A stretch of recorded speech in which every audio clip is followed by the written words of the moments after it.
आइए आपका मेरे एक नए इस वीडियो में स्वागत है। आज हम आपको घन घनाव से संबंधित कुछ जानकारियाँ देने जा रहे हैं। बच्चे घनों घनाव जैसे ही उनके सिलेबस में आता है काफ़ी परेशान हो जाते हैं कि अब ये घन घनाव क्या चीज़ आ गई, नई चीज़ आ गई, क्योंकि वो ज़्यादातर जो है दो विमीय आकृति जिसमें केवल लंबाई चौड़ाई होती है उनसे ज़्यादा फेमिलियर होते हैं।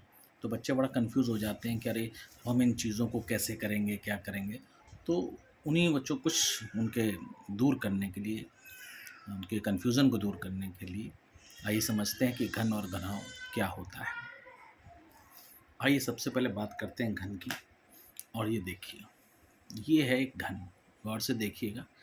घन का मतलब होता है जिसमें लंबाई हो, चौड़ाई हो और ऊंचाई हो, सब बराबर हो। तो देखिए, इसमें लंबाई, चौड़ाई, ऊंचाई, ये देखिए सब बराबर हैं।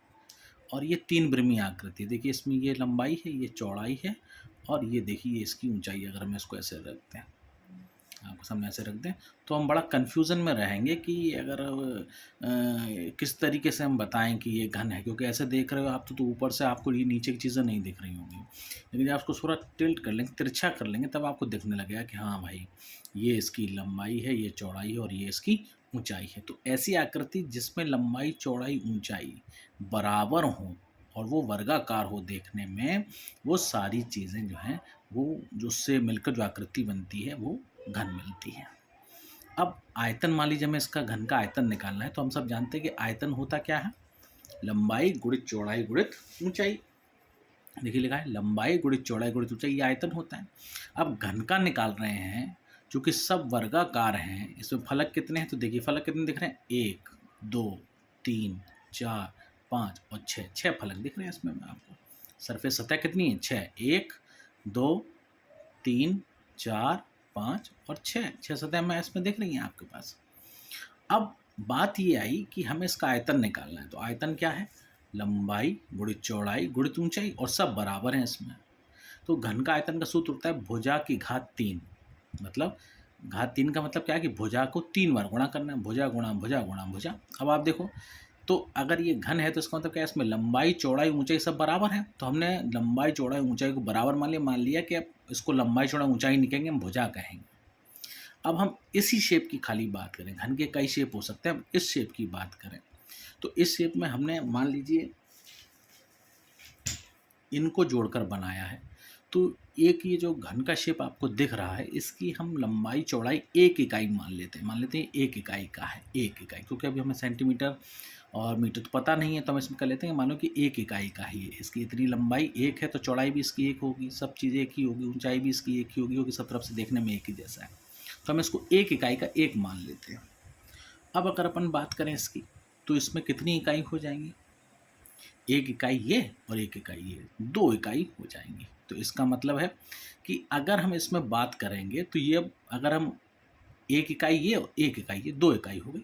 तो हम क्या करेंगे, अब जब इसमें लंबाई चौड़ाई ऊंचाई सब बराबर है, तो इसकी लंबाई कितनी हो जाएगी, एक और एक दो, यानी एक दो, मतलब दो लंबाई हो गई, दो ही चौड़ाई हो गई और दो ही इसकी ऊंचाई हो गई, क्योंकि देखो दो, ये भी इधर भी एक जैसा है, इधर भी एक जैसा है। तो इसकी लंबाई चौड़ाई और ऊंचाई ये तीनों एक ही हो गई, और वो कितनी होगी, दो दो, एक इकाई दो, एक इकाई दो, एक इकाई दो, यानी कि दो दो और दो। हमने गुणा कर दिया, कितना आ गया, दो दूनी चार दूनी आठ, 8 घन इकाई। अब बच्चे कहते हैं घन क्यों लिख दिया, इस 8 घन इकाई का मतलब है कि ये जो घन की आकृति आपके पास बनी है, इसमें 8 घन का इस्तेमाल हुआ है। देखिए कैसे 8 घन, 1 2 3 4, 4 घन ये हो गए। हम इसको दबा लेते हैं। अब अगले देखिए, 1 2 3 4, 4 ये और 4 ये, देखिए 1 2 3 4 और 1 2 3 4, 8 घन हो गए। इसका मतलब ये जो घन है वो कितने घनों से मिलकर बना है, 8 घन से। यानी स्थान कितने घन घेर रहे हैं, आयतन का मतलब स्थान जो घेर रहा है, तो कितने स्थान घेर रहे हैं घन, 8 घन। तो जब भी आयतन निकलता है तो ये बताता है उसके आगे जो घन लिखा होता है उसमें कितनी घन की आकृति आ रही है, कितने घन उसमें इस्तेमाल किए गए हैं। तो इस वाली आकृति में क्या निकल के आ रहा है, 8 घन इकाई। इसका मतलब इसके अंदर कितने घन है, 8 घन है। चलिए, तो घन का आयतन हो गया। आइए घन का क्षेत्रफल निकालते हैं। अब घन का क्षेत्रफल क्या होता है, 6 गुणा भुजा स्क्वायर, भुजा का वर्ग। क्षेत्रफल हम जानते क्या होता है, लंबाई गुणित चौड़ाई। अब ये क्षेत्रफल है हमारे पास, यहाँ पर हम जान रहे हैं लंबाई चौड़ाई कैसे आपस में बराबर है। तो अब इसका क्षेत्रफल निकालना है, तो ये तो 3 बिंबीय आकृति, लंबाई चौड़ाई ऊंचाई की, तो हम क्या करेंगे, हर एक कितने फलक है, 6 फलक है, तो 6 की निकालनी पड़ेगी कि नहीं। तो हम क्या करेंगे, सबकी 6 फलक की निकालेंगे। लंबाई गुणित चौड़ाई, लंबाई गुणित चौड़ाई, लंबाई गुणित चौड़ाई, लंबाई गुणित चौड़ाई, लंबाई गुणित चौड़ाई, लंबाई गुणित चौड़ाई, यानी कि 6 फलक के क्षेत्रफल अलग अलग। इसका क्षेत्रफल क्या होगा, लंबाई गुणित चौड़ाई। इसका क्षेत्रफल क्या होगा, लंबाई गुणित चौड़ाई। इसका क्षेत्रफल क्या होगा, लंबाई गुणित चौड़ाई। इसका क्षेत्रफल क्या होगा, लंबाई गुणित चौड़ाई। इसका क्षेत्रफल क्या होगा, लंबाई गुणित चौड़ाई। इसका क्षेत्रफल क्या होगा, लंबाई गुणित चौड़ाई। लेकिन लंबाई और चौड़ाई दोनों बराबर बराबर हैं, और फलक कितने हो गए, 1 2 3 4 5 और 6। तो इसका मतलब 6 गुणा, यहाँ पर इसको ऐसे लिख सकते हैं, 6 गुणा लंबाई गुणित चौड़ाई, और लंबाई चौड़ाई बराबर तो क्या लिख देंगे, भुजा इंटू भुजा, क्योंकि हमने भुजा के बराबर इसको माना है, 2 इकाई हैं ही दोनों, तो भुजा का वर्ग हो गया। अब रख दो लंबाई चौड़ाई कितनी है इसकी, लंबाई भी 2 है और चौड़ाई भी 2 है, रख दिया हमने। 6 दूनी 12 दूनी 24 वर्ग इकाई, यानी इसमें ये शो कर रहा है, ये 24 वर्ग इकाई कि अगर इस घन का क्षेत्रफल निकालेंगे, पूरा घन का क्षेत्रफल निकाला जाएगा, तो उसमें 24 वर्ग बन रहे होंगे। कितने वर्ग बन रहे होंगे, 24 वर्ग बन रहे होंगे। 24 वर्ग इकाई इसका आ रहा है, तो देखिए 1 2 3 4 5 6 7 8, ठीक, 9 10 11 12 13 14 15 16 17 18 19 20 21 22 23 24। देखिए 6 फलक में कितने वर्ग बन रहे हैं, 24 वर्ग बन रहे हैं। ऐसे ऐसे ये देखिए, ये वर्ग की आकृति शो कर रहा है कि नहीं, तो ऐसे ऐसे इसमें कितने बन रहे होंगे, 24 बन रहे होंगे। तो ये कहलाएगा 24 वर्ग इकाई। इस तरीके से हम किसी भी घन का आयतन और घन का क्षेत्रफल बहुत आराम से निकाल सकते हैं। ये जूनियर विद्यालय की जो किट है उसमें ये दिए हुए, इनसे आप आराम से निकाल सकते हैं। अपने अपने आप ही अलग अलग घन बनाइए और उनका निकाल के देखिए कितना आता है। चलिए आइए अब घन को अलग रखते हैं और बात करते हैं घनाव की। ये है घनाव, जिसमें क्या होता है, जिसकी लंबाई चौड़ाई ऊंचाई अलग अलग होती है। अब ये हमने एक घन बनाया है, देखिए ये ऐसा तो दिख नहीं रहा है, अंतर है, इसमें लंबाई चौड़ाई बराबर है, लेकिन इसमें लंबाई और चौड़ाई जो है वो अलग अलग है, तो ऊंचाई भी अलग अलग होगी। चलिए, घनाभ का आयतन क्या होता है, लंबाई गुणित चौड़ाई गुणित ऊंचाई। हमने मान लिया लंबाई इसकी कितनी है, 3 इकाई। देखो 1 इकाई 2 इकाई 3 इकाई, हमने इसको 1 इकाई माना ना, 1 इकाई, तो हमने मान लिया 1 इकाई 2 इकाई 3, तो 3 तो इसकी लंबाई हो गई और ये चौड़ाई हो गई, 1 इकाई और 2 इकाई, और ये इसकी ऊंचाई हो गई 1 इकाई 2, तो हमने यहाँ लिखा हुआ है, देखिए लंबाई इसकी ये 3 इकाई, चौड़ाई इसकी 2 इकाई, और ये इसकी ऊंचाई भी कितनी हो गई, 2 इकाई।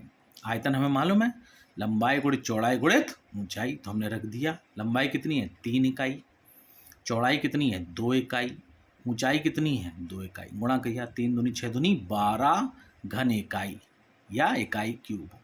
12 घन इकाई होती है, घन आ गया, इसका मतलब क्या है, इसमें कितने घन है, 12 घन है। गिन लीजिए आप, देखिए 1 2 3 4 5 6 घन ये हो गए, 7 8 9 10 11 12, टोटल घन इसमें कितने हो गए, 12 घन हो गए। तो यानी कि घनाभ का आयतन आप बहुत आराम से निकाल सकते हैं। कोई भी शेप बनाइए, आपको ये पता लग जाए कि उसमें कितने ऐसे घनों का इस्तेमाल हुआ है। अगर आपको लंबाई चौड़ाई ऊंचाई पता है तो आपने देखो इसमें निकाल लिया कि 12 घन इसमें इस्तेमाल हुए हैं। अब आइए घनाभ का क्षेत्रफल निकालते हैं। क्षेत्रफल क्या होगा, तो पहले इसका क्षेत्रफल निकालना पड़ेगा, फिर इसका, फिर इसका, फिर इसका, इसके 6 फलकों का क्षेत्रफल निकालना पड़ेगा।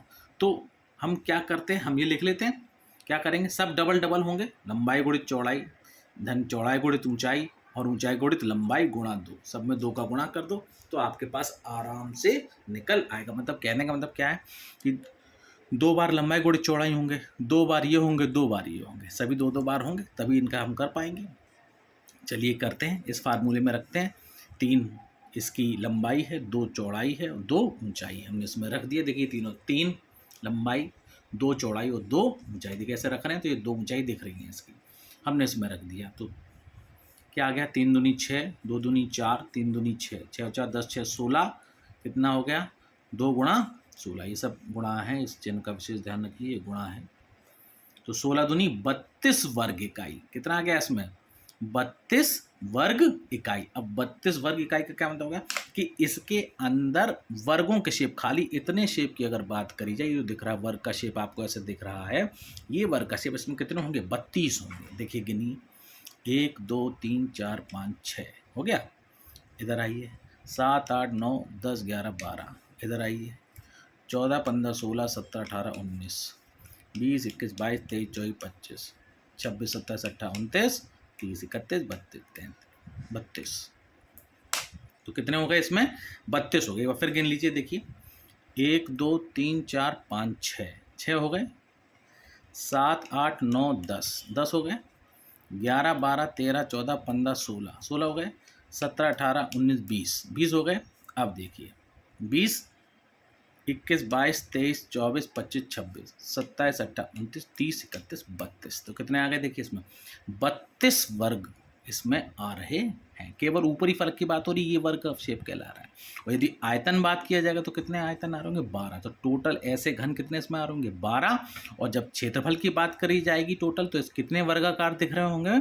32 वर्ग आकार इसमें हमको दिख रहा होगा। तो इस तरीके से हम घन का और इस घन का और घनाभ का दोनों का आयतन और क्षेत्रफल बहुत ही आसानी से निकाल सकते हैं। जहाँ तक इनके चित्र बनाने की बात आई, तो देखिए इनका चित्र भी बहुत अच्छे से निकाला जा सकता है। जैसे मुझे घन का चित्र बनाना है तो घन ऐसे रखूँगा मैं, और ऐसा रखने का देखिए एक ऐसे खींचूँगा, बिल्कुल वर्गाकार होना चाहिए। अब चूँकि अभी हाथ से खींच रहा हूँ तो वो शेप नहीं आएगा। फिर एक इसको बीच में से लीजिए, बीच में से यहाँ से खींचिए, इसको यहाँ से खींचिए, और इसको यहाँ से खींचिए, और इसको यहाँ से खींचिए। खींच दिया। अब इनके कोने आपस में मिला दीजिए। जब आप कोने मिला देंगे तब आप देखिए, अगर ये अंदर वाली लंबाई है, ये आपकी चौड़ाई है, तो ये आपकी ऊंचाई शो करेगी। ऐसे ही अगर आपको मान लो घनाव बनाना है तो सेम ऐसे ही बनेगा, बस आप उसमें फलक क्या कर देंगे? आयताकार कर देंगे। देखिए ऐसे आपने इसको खींचा, ऐसे आपने इसको ऐसे करके ये आयताकार फलक के बना लिए, ये बना लिए। उसके बाद हमने फिर इसको ऐसे खींचा, फिर हमने इसको ऐसे खींचा, फिर इसको ऐसे किया, ऐसे किया, और ये हम आपस में हमने इसको ऐसे करके मिला दिया। देखिए तब ये अगर आपकी ये ऊंचाई है तो ये लंबाई हो जाएगी, और ये क्या हो जाएगी? इसकी चौड़ाई। तो एक शेप आपका देखिए घनाभ का शेप ऐसे ही दिख रहा है आपको, इसी तरीके का ये घनाभ हो जाएगा। और ये जो शेप दिख रहा है वो आपको घन का शेप दिख रहा है। वो इस तरीके से घन का शेप आप बहुत ही अच्छे से आराम से घन घनाभ का शेप बना सकते हैं। धन्यवाद।